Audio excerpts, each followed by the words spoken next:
Tayo po ay mag-aaral ng salita ng Diyos. Pabati po sa mga katabi po.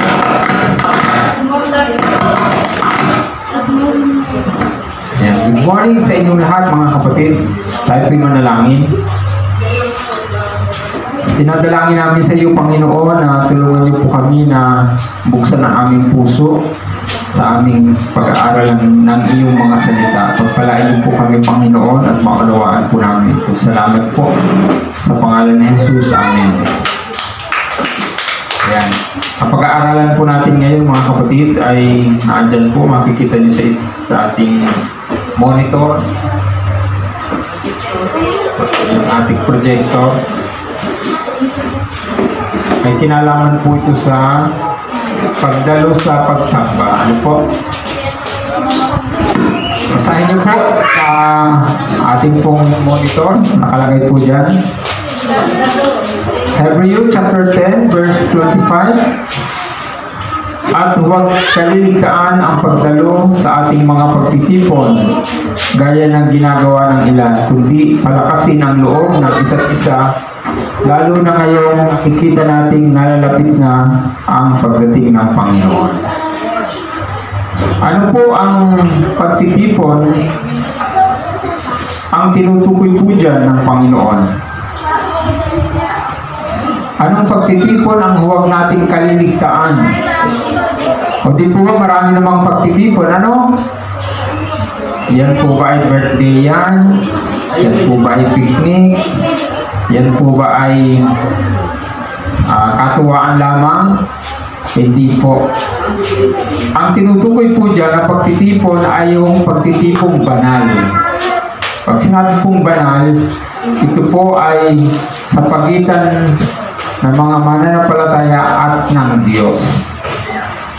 Ang halimbawa po niyan ay ang pagsamba, pananalangin, pagpapahayag ng salita ng Diyos, pag-aaral ng salita ng Diyos, at iba pa. Yan po yung mga pagtitipong banal. Naalaman niyo na po yung pagtitipong banal na huwag nating kaliligtaan. Ito po ay may kinalaman sa paglilingkod sa Panginoon, sapagkat may mga pagtitipon na sadyang ginawa lang natin. Halimbawa nga itong nagkaroon ng swimming o nagkaroon ng kunwari ay kasiyahan na hindi namang pag-aaral ng salita ng Diyos, katuwaan lang. Hindi po yun ang tinutukoy. Ang tinutukoy po dito yung pagtitipong banal may kinalaman po sa ating paglilingkod sa Diyos. Ano pong mabuting pag-ugali ang tinutukoy sa ating kapwa kapag tayo'y dumadalo sa pagsamba? Di po ba nakalagay po dyan? Magpalakas ng loob ng isa't isa. So yun po ang nakalagay. Sabi doon, palakasin ang loob ng isa't isa. Kaya nga, pag ikaw ay sasamba, ang pinakalayunin mo, palakasin ang loob ng sasamba ng mga kasama mo. Ayan. So, naunawaan niyo po. So, ang pinaka-purpose natin dito, ang layunin ng Diyos ay magpalakasan ng loob. Palakasin ang loob kasi nangihina tayo minsan. Ano po? Sa dami nga naman ng ating mga pinoproblema, nakakapanghina. Kaya nga, ang sabi ng Panginoon, palakasin ang loob ng isa't isa. Ano naman daw po ang huwag natin gagawin? Diyan po sabi ng Hebrews 10:25, yung hindi ka nagpapalakas ng loob. At yung hindi dumadalo sa pagsamba, yun yung huwag natin gagawin. Yung hindi nagpapalakas ng loob, mahirap yun. At para bang negatibo tayo lagi. Kaya nga, sa halip na lalakas ang loob ng mga kapatiran, lalong nanghihina sila kapag hindi tayo nagpapalakas ng loob sa kanila. Bakit po? Bakit lalong kailangan natin ang dumalo sa pagsamba? Bakit lalo po natin kailangan? Dahil malapit na pong dumating ang Panginoon. Naniniwala po ba kayo? Yan po ang sinabi po ng salita ng Diyos. Ganito po yan. Yung unang pagdating ng Panginoong Hesus ay yung kanyang kapanganakan. Tama po. Yung kanyang pagsilang, yung kanyang pangangaral ng salita ng Diyos, yung kanyang pagtuturo, pagdidisciple, at pagkamatay sa krus, at ganoon din yung pagkabuhay na mag-uli at pagbalik sa langit. Yun po yung unang pagdating ng Panginoong Hesus. At siya po ay nangako na siya po ay babalik. Ayan. Sa kanyang pagbabalik, hindi na siya isisilang na parang bata. Tandaan po natin hindi na siya isisilang na gano'n. Siya po ay babalik bilang isang makapangyarihang hari, makapangyarihang hukom ng mga tao. Kaya nga, ang tanong dito, sa pagbabalik ba ng Panginoon, tayo po ba ay masusumpungan na dumadalo sa mga pagsamba sa Diyos? Ayan. Kaya napakahalaga po nung pagdalo sa pagsamba. Ito po yung buhay mo. Buhay mo po ito, mga kapatid. Ito yung church life mo. Na dapat ito ay regular. Kasi ito yung ipinag-uutos ng Panginoon. Sabi po ng Isaiah chapter 53, 13 to 14, nandyan po sa kabila, pakibalik ko na po. Sabi po dyan, sinabi pa ni Yahweh, inyong igagalang ang takdang araw ng pamamahinga. Huwag kayong gagawa para sa pansariling kapakanan sa araw na banal, o gagawa ng pag-uusap ng tungkol sa mga bagay na walang kabuluhan. Pag-aralan natin yung sinasabi ng salitang ito, mga kapatid. Yung salitang Yahweh, mga kapatid, ay tumutukoy sa pangalan ng Diyos. Yan. Yan pong Isaiah, sa kasulat po yan doon sa matandang tipan o lumang tipan. Yan, doon sa malaking Bible. Ang sabi niya, mga kapatid, ano-ano ang mga ipinag-uutos ng Diyos sa talatang ito? Number 1 po, mga kapatid, inyong igagalang ang takdang araw ng pamamahinga. Ibig sabihin, ang takdang araw ng ating pamamahinga ay katulad nito, araw ng pagsamba, ating pong igagalang ito. Yan po ang sabi, mga kapatid. Paano pagalang? Pagalang na merong pagkatakot sa Diyos at may kabanalan. Kaya nga po ito ay dapat nating paghandaan. O di po ba? Igagalang ninyo ang araw ng pamamahinga. Ang tinutukoy pong pamamahinga ay yung pagsamba. Ano po? Mga kapatid, sabi po dyan. Tinatawag pong araw ng pamamahinga kasi araw po ito ng pagsamba. Ganito po yan. 6 na araw, nilikha ng Diyos ang langit, ang lupa, mga bagay dito sa lupa. At sa ika-7 araw, mga kapatid, siya po ay nagpahinga. At siya po ay sinamba ng tao ni Adan noong panahon yon at ni Eva nung hindi pa sila nagkakasala. Kaya nga iniutos niya na ito po ay gagawin, mga kapatid. Iniutos niya na ang tao po ay makapagpahinga. Dahil pansinin niyo po, kapag hindi tayo makapagpapahinga, napakarami nating mga suliranin. Ang pagpapahinga po ay dito yung tutulog-tulog lang. Kung tulog-tulog ka lang, wala lang, kain tulog, hindi po. Ang pamamahinga tinutukoy dito ay tayo ay sasamba at makikinig ng salita ng Diyos. Number 2 po, sabi pa rin ang Isaiah 58:13-14, huwag gagawa para sa pansariling kapakanan sa araw na banal. Pansinin niyo po, huwag daw gagawa sa pansariling kapakanan. Kaya, kung meron tayong mga pansarili, ay atin munang isang tabi yun, mga kapatid. Sapagkat maaaring maging hadlang yun sa ating pagsamba. Naunawaan po ba natin, mga kapatid? Ito yung mga pansarili nating mga ginagawa. Kaya nga sabi dyan, huwag gagawa na para sa pansariling kapakanan. Bakit hindi ka nagsamba, kapatid? Ako po ay naglaba. Naglaba ka lang naman, pansariling kapakanan ang naisip mo. Ayan. Pwede naman niyang labahan bukas o mamayang gabi o di kay bago pa dumating yung dapat okasyon na yun, nakalaba ka na. Ayan. Ang mahirap po, kung kailang sasamba, doon gagawin yung mga pansariling gawain. Tama po ba, mga kapatid? Kung kailan pa naman sasamba, doon magsisimulang magtrabaho. Ayan. Hindi po yun ang sinasabi ng Panginoon. Kaya nga po, yung mga pansarili natin na kapakanan, huwag na muna yung gagawin.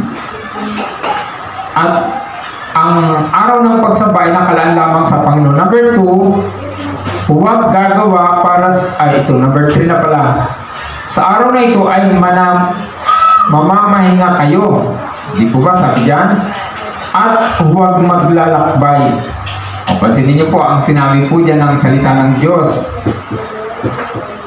Mamamahinga o sasamba, huwag maglalakbay. Ang salita pong mamamahinga, ang tinutukoy po dyan ay ikaw ay sasamba sa Diyos.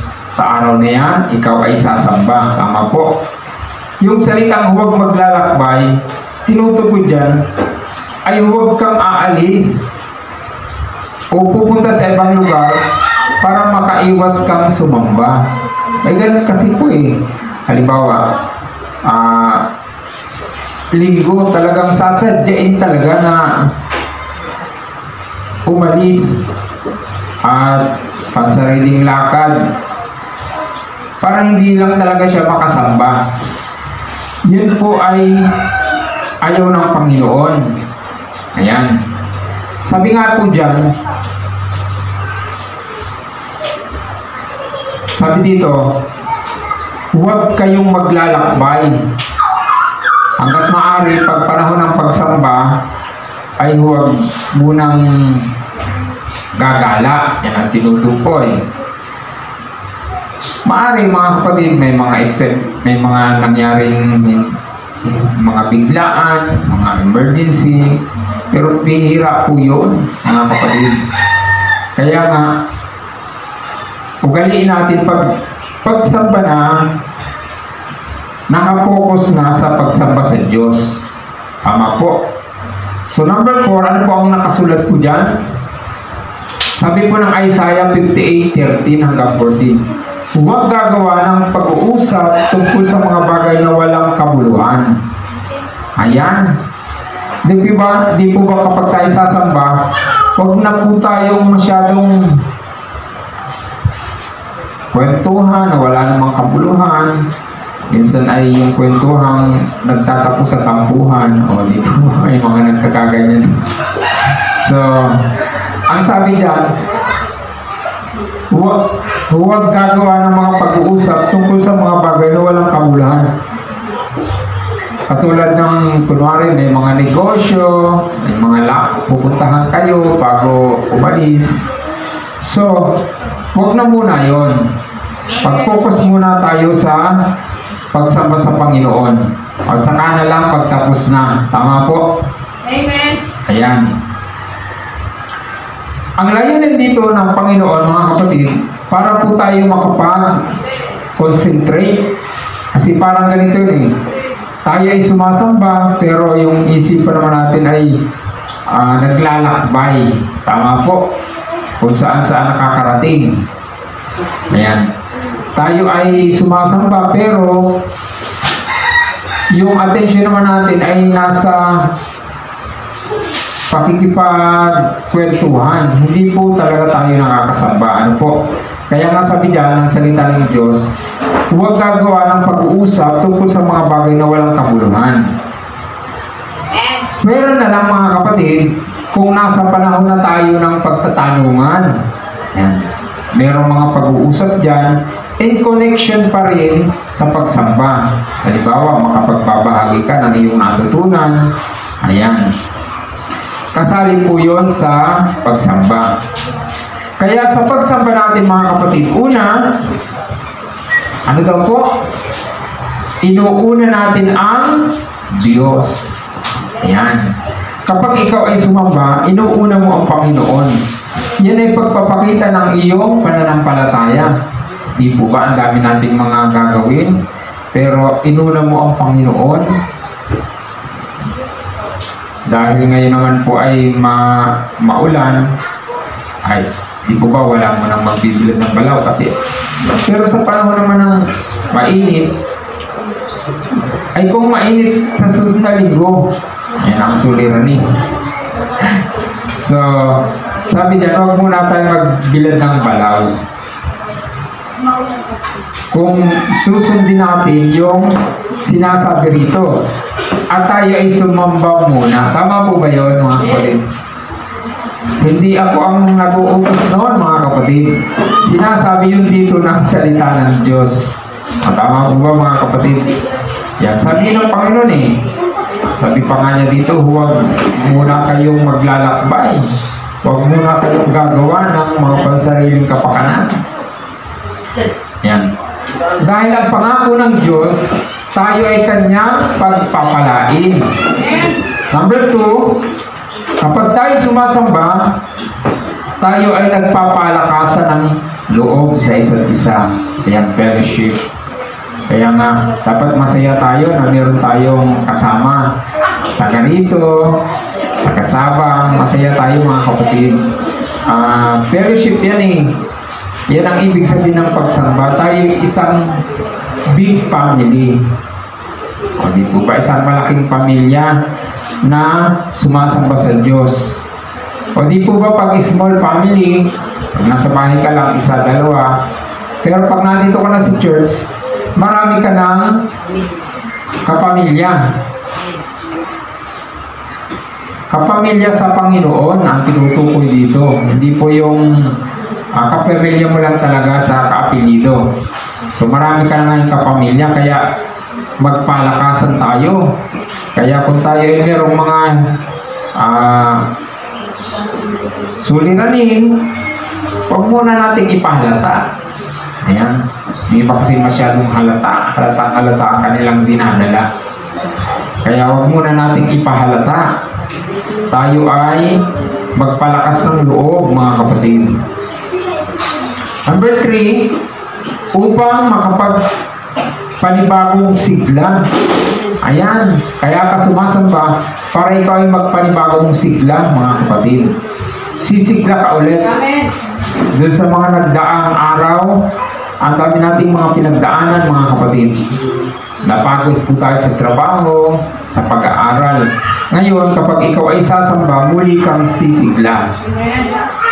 Kasi makakaawit ka sa Panginoon, makakapagpuri ka sa Panginoon, sisigla ka muli ang iyong spiritual. Number 4, mga kapatid, upang magtagumpay sa pakikipaglaban sa mundong ito. Yan. Halimbawa, makaiwas sa kasalanan, sa tukso, sa mga alalahanin sa buhay. Yan ang reason kung bakit tayo sumasamba, mga kapatid. Para mapagtagumpayan natin yung pakikipaglaban sa mundong ito. Hindi po tinutukoy dito pakikipag-away sa kapwa-tao, kundi yung mga dinadanas nating mga suliranin. At kung tayo sasamba, atin yung mapagtatagumpayan. Yan po ang sabi ng salita ng Diyos, mga kapatid. Kaya nga, napakahalaga yung pagsamba. Isipin niyo po, ang pagsamba mga kapatid, ay ang iyong buhay. Kaya, ang pagsamba sa Diyos ay ang ating happy life. Naniniwala po ba kayo na ito ang iyong pinakamasayang araw? So, ang pagsamba ay isipin natin, ito yung pinakamasaya nating araw. Bakit? Sasambahin natin ang Panginoon eh. Pag-aaral tayo tungkol sa Diyos. Ayan. Hindi yung ang pagsamba ang pinakamalungkot na araw. Huwag po ganun. Bakit ba naman napakalungkot mga kapatid? Sasamba ko eh. Bakit ganun? Ang pagsamba pala sa'yo, pinakamalungkot na araw. Hindi, ang pagsamba mo ay yung pinakamasayang araw natin. Ang nakakalungkot, yung mga pinagdaanan natin. Pero, yung pagsamba, ito po yung pinakamasayang araw. Bakit po? Dahil kakatagpuin na natin ang Panginoon. Yan. Mangungusap na naman siya sa atin. Magsasalita po siya, magbibigay po siya ng kagalakan sa buhay natin. Kaya itong pagsamba, ito po ay happy hours natin. Ito yung pinakamasayang oras dapat natin. Kaya nga, makipag-fellowship tayo, i-open natin ang ating sarili sa kapwa natin dito, mga kapatid. So, kung merong mga tanungan, i-open nyo po. Anong naunawaan mo dyan, anong natutunan mo, o magbigay ka nga ng iyong napag-aralan. So, wag tayong mahiya, mga kapatid. Kasi, yan po ay bahagi ng ating pagsamba sa Panginoon. Naunawaan mo po ba mga kapatid? Kaya nga mga kapatid, kanyang sinabi na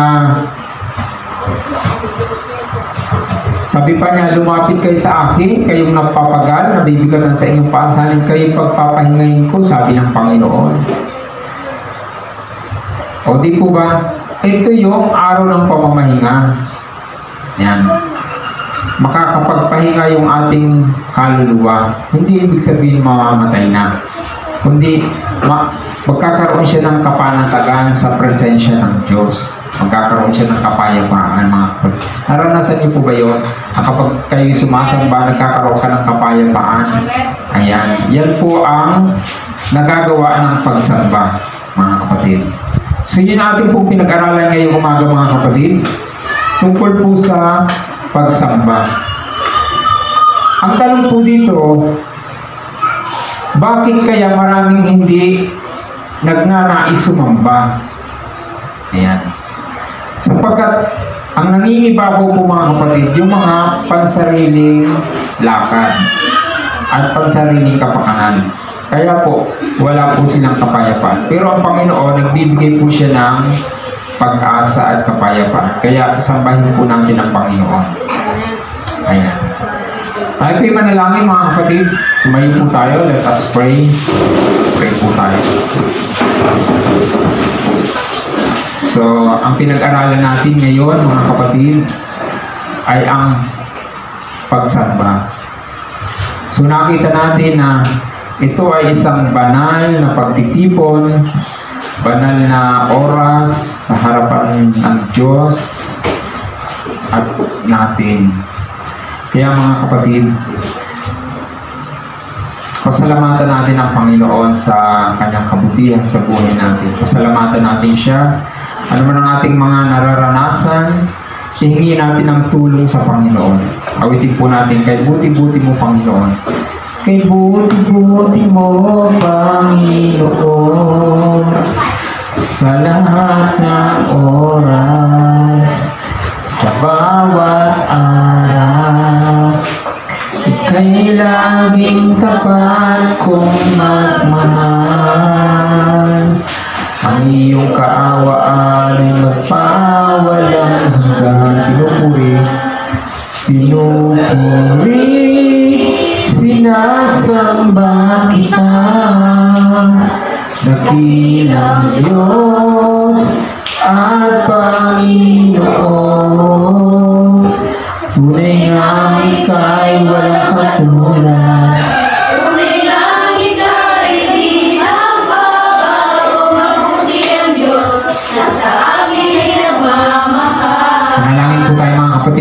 doon, mabuting Diyos na sa atin nagmamahal. Let us pray.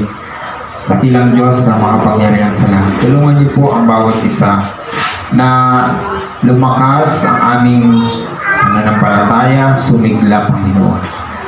Dakilang Diyos, patawad po sa aming mga kahinaan, sa aming mga pagkukulang po sa inyo. Salamat po sa iyong mga salita, Panginoon, na pinag-aralan po namin.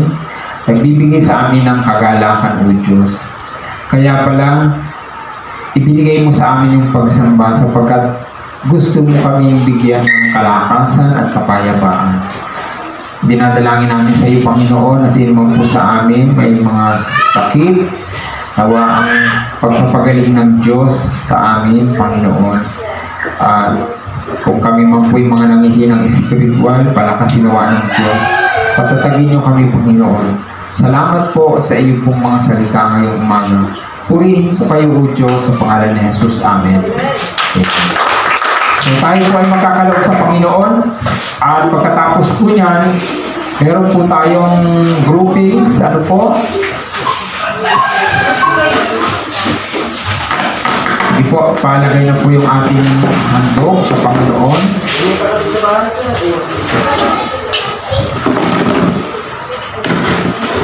Ayan, sige po. Tayo ulit, maghahandog tayo sa Panginoon. Again. Ikaw lang ang pag-asa po. Nandyan po yan. Ikaw lang ang pag-asa ko. Kahit ikaw ang buhay ko. Jesus. Kahit ako'y nangangamba, basta't ikaw ang kasama, panatag na. Kahit kailan.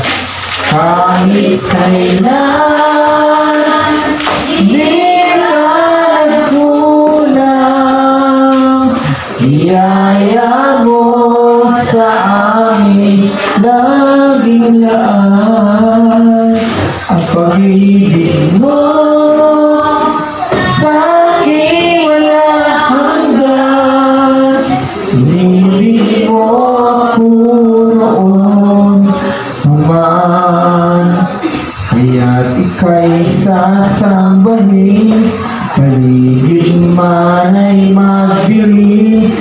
Jesus, kahit may suliranin man, palagi kang aamitan. Ikaw lamang. Kahit kailan? Kahit kailan, di ka nagkulang. Biyaya mo sa amin, laging laan. Ang pag-ibig mo, ang pag-ibig mo sa amin walang hanggan. Inibig mo ako noon, Panginoon. Panginoon, nakila kang tapat sa dalangin ko. Ako'y inibig mo kahit ako ay ganito. Wala katapusan ang pagmamahal mo. Walang pinipili ang puso mo. Kahit kailan, di ka nagkulang. Biyaya mo sa amin, laging laan. Ang pag-ibig mo sa amin walang hanggan. Inibig mo kami noon. Let us pray. Salamat po, Panginoon, sa pagdakda ng oras ng araw ng pagsamba. Salamat po, nawa ito ay ma-remind lagi sa amin. Ito po ay ang aming happy life, happy hours namin, Panginoon. Loobin niyo po na magkaroon kami ng sigla kapag po kami sasamba, sapagkat ito yung oras na kami po ay makakapagpanalangin sa inyo, makakapagpinig ng inyong mensahe, at mararanasan ka namin, Panginoon. Pagpalain po yung aming mga inihandog sa inyo, nawa po ito ay magbigay sa inyo ng lubog. Pagpalain po ang bawat isa at buksan niyo po ang puso at isipan sa paghahandog upang patuloy ang mga paghahandog, ang kanilang buhay at ang kanilang mga pagpapala sa inyo. Salamat po. Pagpalain nawa tayo ng Panginoon. Nawa ang Diyos ang patuloy na kumilos sa atin, magbigay sa atin nawa ng kalakasan. Patuloy nawa ang iyong kanyang mga salita ang siyang maranasan natin. Gabayan nawa tayo ng Diyos. Pagalingin tayo nawa ng Diyos sa ating mga kahinaan. Bigyan nawa tayo ng kapayapaan ng Diyos sa makapangyarihan sa lahat. Ito po ay hinihiling namin sa iyo, Panginoon. Hinihiling namin ito sa inyo, O Diyos, sa Diyos sa makapangyarihan sa lahat na gumawa ng langit at lupa. Sa pangalan ng Ama, ng Anak, at ng Banal na Espiritu Santo. Amen. Amen.